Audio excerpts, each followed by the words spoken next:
During the Cold War, Soviet Delta-class submarines patrolled the Arctic for weeks at a time, then returned to base. These were strategic deterrence missions, nothing more. New ice-penetrating sonar has revealed a Delta III class submarine resting at 217 meters depth beneath Arctic ice, 180 kilometers from any known Soviet base. The submarine has been there for over 40 years. When deep-sea ROVs finally penetrated the hull, they found the crew had converted it into a permanent Arctic station, and they never left. Delta-class submarines carried nuclear ballistic missiles capable of reaching American cities. 16 R-29 missiles per boat, each with multiple warheads. These boats were the backbone of Soviet nuclear deterrence from 1973 onward. Crews endured 80-day patrols in cramped, radiation-exposed conditions. Arctic operations were the most dangerous. Temperatures below freezing. Ice thickness up to 15 meters. Depth sometimes less than 50 meters. When things went wrong, escape was impossible. Arctic water killed within minutes. Families were told their loved ones died in routine accidents. Western intelligence believed all Soviet Arctic patrols were temporary. This submarine reveals a classified program to establish permanent underwater Arctic bases. The crew's fate challenges everything we understood about Soviet Arctic operations. What they were actually doing under the ice remained classified for decades. The implications are staggering. This discovery reveals the extent of Soviet willingness to sacrifice crews for strategic advantage. It shows the gap between official records and operational reality. And it raises one terrifying question. How many other lost submarines were actually abandoned stations? In 2023, Norwegian researchers conducting routine radiation monitoring near Franz Josef Land detected unusual acoustic signatures. The patterns didn't match known wrecks. Something metallic, massive, and intact was resting beneath 3 meters of pack ice. Soviet records claim no submarines were lost in this sector. Western intelligence had no collision or sinking reports. So what was down there? The team deployed ice-penetrating synthetic aperture sonar combined with autonomous underwater vehicles designed for Arctic operations. The AUV, equipped with side-scan sonar and high-resolution cameras, could operate at depths of 400 meters in water temperatures of minus 1.8 degrees Celsius. It took 6 weeks to map the site through shifting ice. The sonar returns were unmistakable. A Delta III class submarine. Project 667 BDR Kalmar, 155 meters long. Hull number K449, officially decommissioned in 1995 after routine service. But the records were wrong. The submarine was resting upright on the seabed, ballast tanks blown as if it had made a controlled landing. No impact damage. No hull breach. The forward horizontal hydroplanes were rotated to vertical position, the configuration used for breaking through ice. It had surfaced here deliberately. This contradicted every official account. Decommissioned submarines were towed to shipyards and scrapped. They didn't sail to remote Arctic locations and sink themselves. The boat's position, far from patrol routes, far from bases, suggested it wasn't on a standard deterrence mission. The controlled descent meant the crew was alive when it went down. They chose this location. Lead researcher Dr. Ingrid Halverson's first words when she saw the images. This boat was supposed to be in a scrapyard. Someone has been lying for 30 years. Here's where the story takes a turn. ROV insertion teams needed to access the interior without contaminating the site or risking radiation exposure. The submarine had been underwater since the early 1980s. Its two VM4 pressure water reactors, rated at 180 megawatts each, were still aboard. Radiation readings outside the hull were elevated but stable. What they'd find inside was unknown. Standard procedure would be to map the exterior first, But Halverson's team noticed something unusual.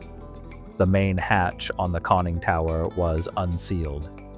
They deployed a modified ROV Aegir 6000, equipped with manipulator arms, radiation detectors, sampling tools, and 4K cameras capable of operating in complete darkness. The ROV could navigate the submarine's narrow compartments and document everything it encountered without human divers risking exposure.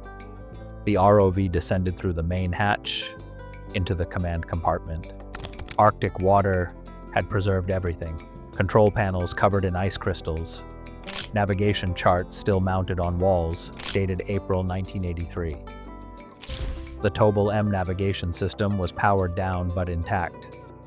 Coffee cups sat frozen to tables. Personal photos pinned near crew bunks showed families, children. Then the ROV's cameras panned across the aft bulkhead. Someone had welded shut the door to the reactor compartment from the inside. This wasn't an accident.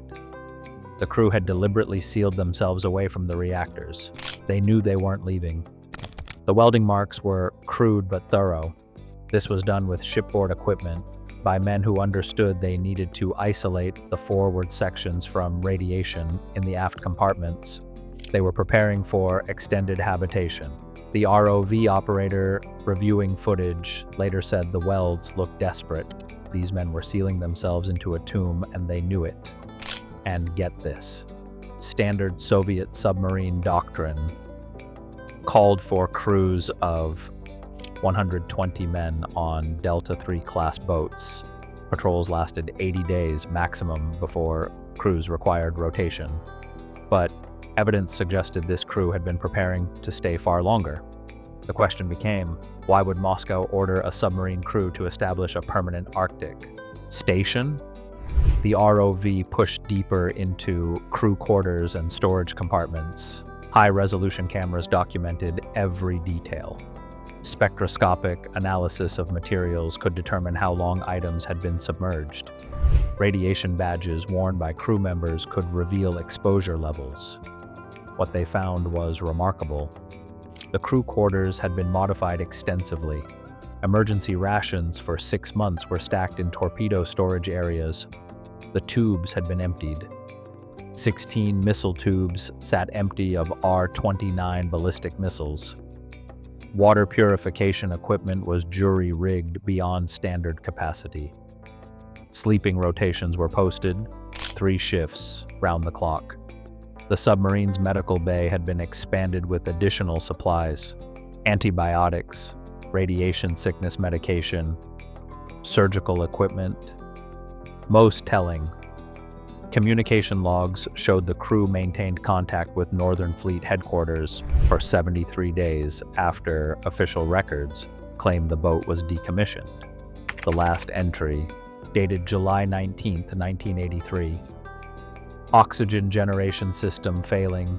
Request emergency extraction. The response, stamped with Northern Fleet command authorization, maintain position. Relief impossible until spring thaw. It was August. Spring was 9 months away. The Soviet Navy had ordered this crew to remain underwater through an Arctic winter. The submarine wasn't on patrol. It was functioning as a covert listening station beneath the ice, monitoring Western submarine activity. The crew was expendable. When their life support began failing, Moscow abandoned them rather than risk revealing the operation.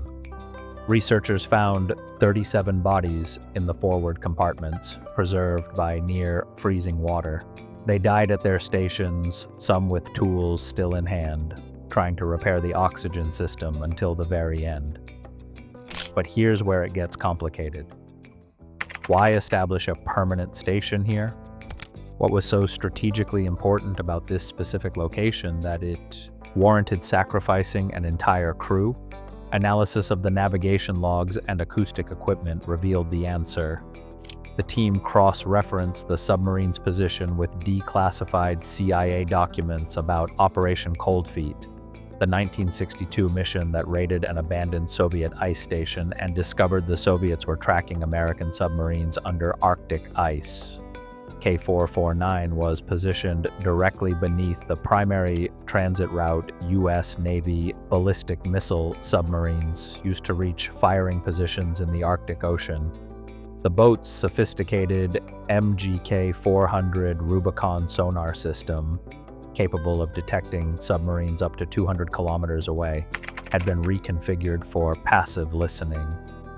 The crew was tracking every American submarine that passed overhead, recording acoustic signatures, movement patterns, patrol durations. Recovered data drives contained years of acoustic intelligence. NATO submarine commanders assumed they were undetectable beneath Arctic ice. They were wrong. The Soviets had been listening to everything. The real kicker is this: the single submarine, abandoned by its own navy, had collected intelligence that would have been invaluable during the Cold War. But the data never made it back to Moscow. When the crew died, so did years of acoustic intelligence that could have changed naval warfare doctrine. The Soviet command chose operational security over the lives of 37 men and the intelligence they had gathered. The crew died knowing their mission had succeeded, but also knowing Moscow had decided their intelligence wasn't worth their lives. The most devastating discovery came from the captain's quarters. Captain second rank Alexei Kozlov had maintained a personal log separate from official records. The final entries, written in failing light as batteries died, revealed the truth. The crew had been hand-picked. No families, no political connections. Men who wouldn't be missed. The mission was always one way. The submarine was designed to be abandoned once life support failed. Moscow planned to recover the acoustic data via ice station the following spring. But the Cold War ended. The Soviet Union collapsed, and K449 was simply forgotten. Kozlov's last words: "We did everything they asked. We stayed when they ordered us to stay. We died when they ordered us to die. And for what? They're not coming." The submarine wasn't a listening station. It was a grave Moscow never intended to mark. Bottom line, the discovery of K449 has forced a reckoning with Cold War history. Russia initially denied the submarine's existence, then claimed it was lost in a training accident. Families of the crew who were told their loved ones died in unrelated incidents decades apart are demanding answers. The acoustic intelligence gathered by K449's crew has been shared with Russian naval authorities. Whether it will be declassified remains unknown. The submarine itself poses an environmental hazard. 2 nuclear reactors and residual radiation threaten Arctic ecosystems. International maritime law designates K449 a war grave. The 37 men who died there deserve recognition for their sacrifice, even if their own government abandoned them. The Arctic is warming. Ice that once kept K449 hidden is melting. The question now, how many other forgotten crews are still down there waiting to be found? If this story changed how you see Cold War history, hit that like button and subscribe. Drop a comment with what other Cold War mysteries we should investigate. Thanks for watching.